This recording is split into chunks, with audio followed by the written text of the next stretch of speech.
flight. And the bodies. Safety. Is the suspect in the murder? Bring the NHL home. Her guilty verdict.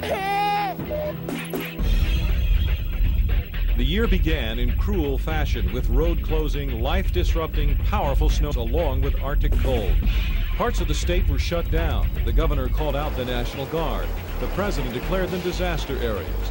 In Marshall, snowdrifts were as high as rooftops. Is a stop sign. Little did we know how much devastation still lay ahead when all the snow would melt in the spring. Crews pull bodies from the Green Pathfinders. In March, a tragedy that would reverberate for months. A car plunges into the Mississippi River. Inside, 5 students and alums from St. Mary's University in Winona. They had all been to a bar. They were good friends. They died together that night. It took 2 days to find all 5 bodies. Ensure their safety. Also in March, the first test of a new law. A sex offender is released into the community, but for the first time, the community is informed. There are lots of questions and concerns. If you think about it, it's worth more than gold. Gold is worth. And later in March, the bizarre story of the year, discovery of a theft ring dealing in something worth more than gold. At $600 an ounce, cow gallstones are valued as an aphrodisiac.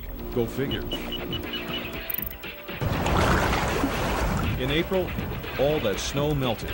Misery flowed all along the Red River and the Minnesota and the Mississippi. This is pathetic! Heartache and devastation. And just when things couldn't get worse, they did. And not a fire truck in sight. Grand Forks and East Grand Forks became national symbols of suffering. But America opened its heart and hands and wallets. Robert Murphy. An angel came. Yeah, you waited. Of what appears to be a bizarre murder spree. In May, a story that would reverberate around the world begins in Minnesota. The first of Andrew Cunanan's victims is found, and then a second. The killing spree would extend to Illinois, to New Jersey, and finally to Florida, where Cunanan's final victim was internationally known fashion designer Gianni Versace. Cunanan is finally found dead in a Miami houseboat. But May was also the month Minnesota and all of baseball fond farewell to a legend and retired number 34, the incomparable Kirby Puckett, perhaps the most popular player to ever wear a Twins uniform. And May was also the month to say hello to a spunky woman from California, as she became the first woman to don a uniform for the St. Paul Saints as a pitcher. I can tell you this organization is an emotional shock. In June, at a remote farm in Chisago County, highly decorated veteran trooper Timothy Bowe is shot dead. It is the first time a trooper is killed in the line of duty in almost years.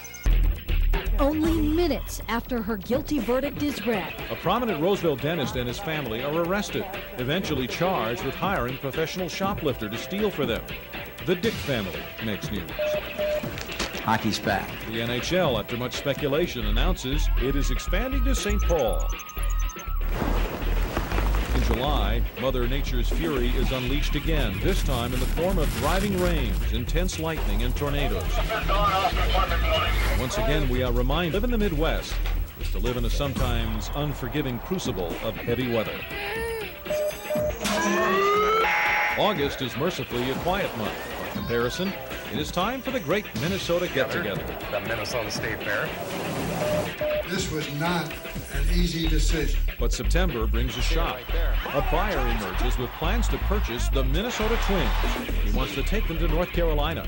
And Carl Pohlad says he will have to sell unless we build him a new stadium with money. Could that be? Could the Twins really move? We're still waiting to find out. This drive's going. Thanks to Garnett! The kid, Kevin Garnett, finally agrees to a huge 6-year, $123 million contract with the Wolves. A dynasty is born. We hope. And we learned the Vikings say they can't make it at the Dome, and they are for sale without a new stadium. Sound familiar? They too could head out of town. What is going on here? It's over. In November, the end of an era, as close to 400 people learn they are out of work. St. Paul's Stroh Brewery fills its final bottle of beer. A few are no doubt downed in passing. But the year ends on some high notes. A group of aging rockers who first strutted their sound in the 60s still make music the rock of ages. It was just incredible. And in Iowa, a woman makes history and gives us all a reason to smile and probably wince at the task ahead. Songs of joy are born to the McCoy family. And for a while, in these faces, we find reason enough to forget the misery of floods and Cunanan and sports teams threatening to leave town. Yes, it was quite a year. It's over. Hockey's back. Fire truck inside.